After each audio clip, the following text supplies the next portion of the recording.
สบายดีสบายดีพี่น้องสบายดี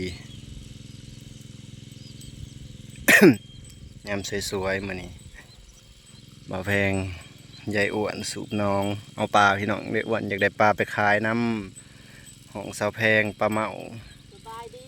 เจตู้เย็นมากินน้ำเนี่ยพี่น้องมื้อนี่สูบ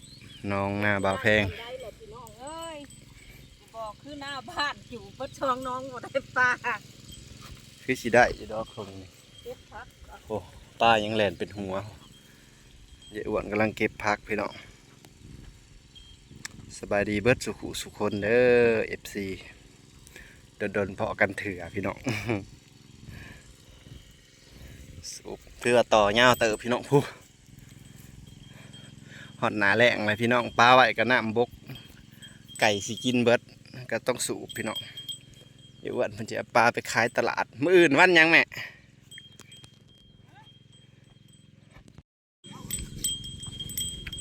บรรยากาศหนาแรงอากาศอยู่ลาวตอนนี้ก็ยังหนาวพี่น้องเอ้ยได้อ้วนเก็บพักเก็บพักเห็ดยังแม่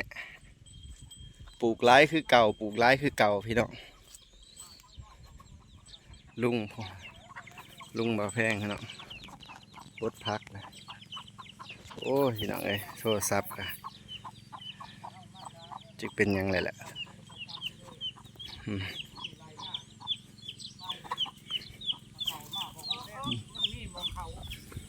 กำลังหดพักพี่น้อง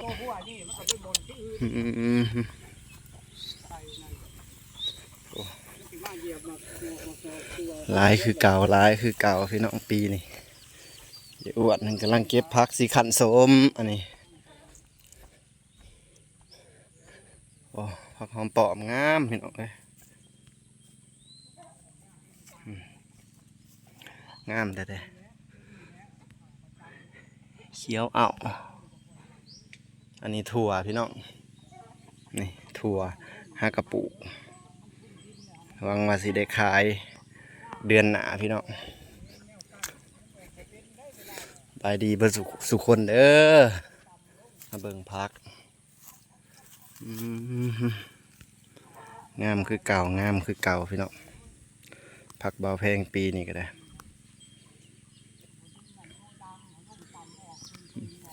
เพิ่นทางสวนหน่อไม้เพิ่นมาเฮ็ดข้างมักถั่วนี่พี่น้องเขียวงามแต่แท้อยากสนับสนุนเบาแพงซื้อซอยในเด้อพี่น้องเด้อ เดี๋ยวจังหน่อยวันที่26นี่บุญบัตรน้ำมงนี่พี่น้องเฮ็ดบุญเฮ็ดทานนำกันพักบัวปีนี่หลายคักพี่น้องใหญ่พี่น้องส่วงเบาแพงปลูกส่วงมันอยากห่างเนาะแม่อันนี้นะ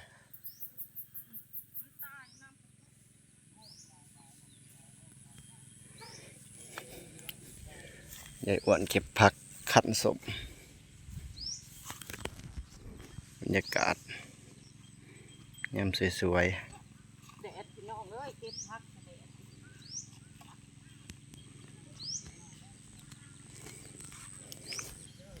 จะหน่อยปลาเมาสาวแพงกับพากันออกมาแล้วพูดเบิกเด้อพี่น้องเด้อสังเกตก่อน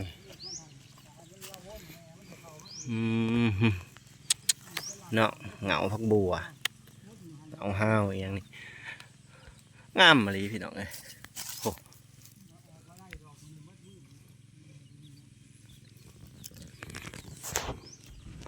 ลุงบ่าวแพงกำลังหดน้ำ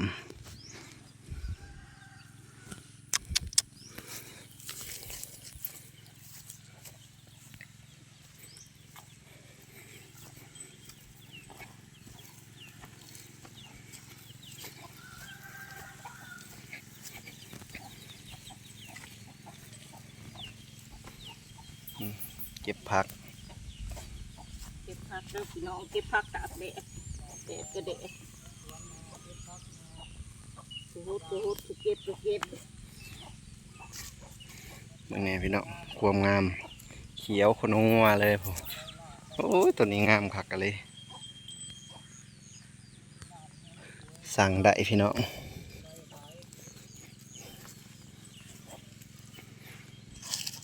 งามคักงามนี่ที่นายปลาเมาสาวแพงก็ออกมาแหละ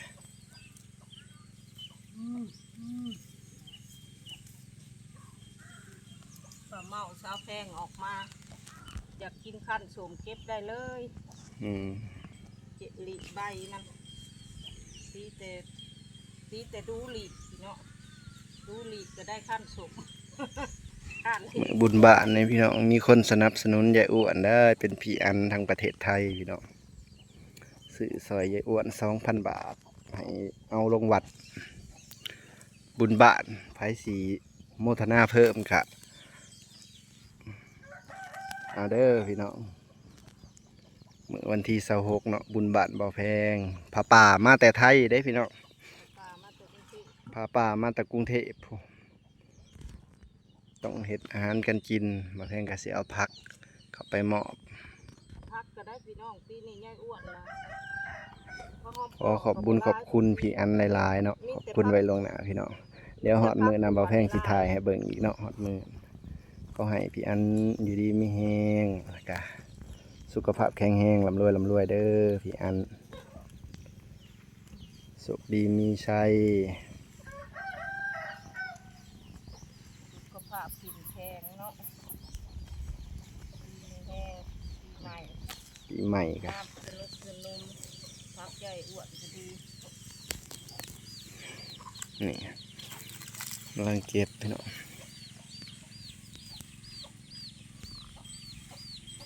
ใบมัน ตอนนี้น้ำน้องกำลังสิบกพี่น้องยายอ้วนเป็นกันเลาะหาเก็บเลาะหาเก็บหยังพี่น้องรอลุ้นรอส้มเด้อพี่น้องเด้อบ่าวแพงสิเฮ็ดเป็น2คลิปพี่น้องคลิปนี้อุ้ยพี่น้องปลานี่ปลามันกระสดแถวนี้ไปแล้วก็เบิ่งยายอ้วนเพิ่นหาเลาะเก็บหยัง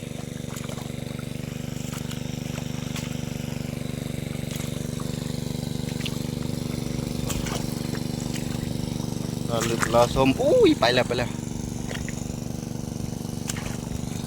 น้องนี่บ่าวแพงสิได้ปลาหลายทันใดน้องพี่น้องสูบน้องอยู่บ้านบ่ได้ปลาเลยสูบน้องอยู่บ้านน้ำมงบ่ได้ปลามาสูบน้องสีสว่างต่อเดี๋ยวอ้วนหาเลาะเก็บหอย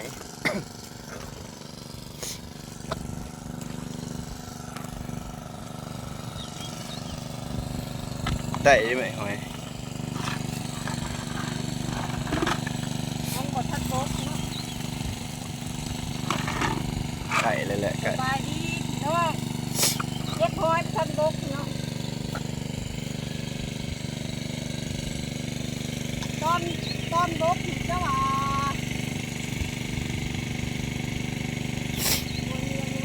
จักที่ไทยกว่าน้องบ้าน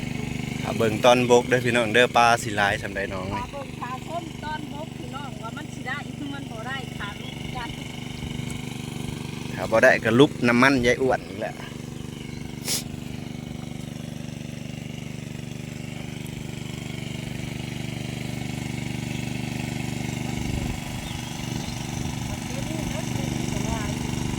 ขี้ต้มหลาย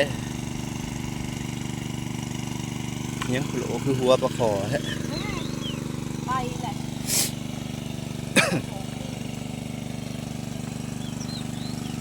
นี่ในนี่มีเนี่ยปลาขอ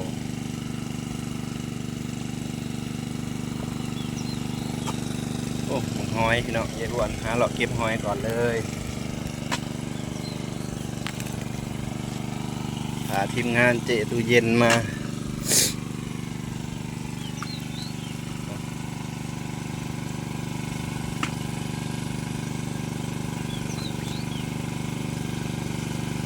ยายอ้วนเก็บหอย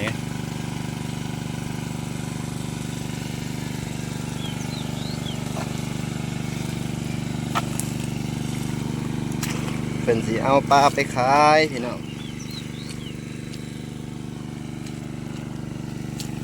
สูบน้ำแล้ว ขา ก็ เบิ่งว่ามันสิได้ขายบ่ขอบบ่ได้ขายดี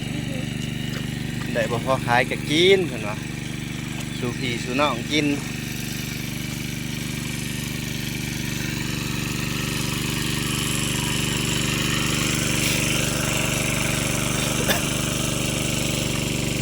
แม่คือมิดใส่หม้อไอ้ละบาด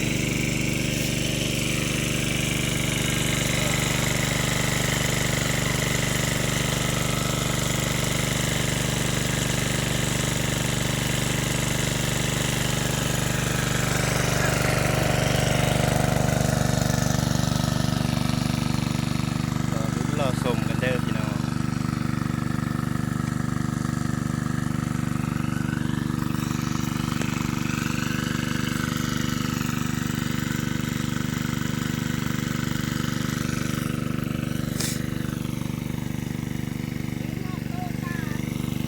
ได้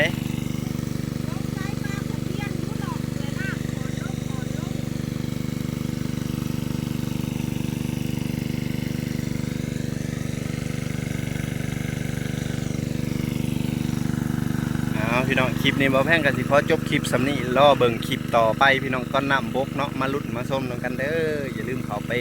กดไลค์กดแชร์กดติดตามให้บ่แพงสบายดีพี่น้อง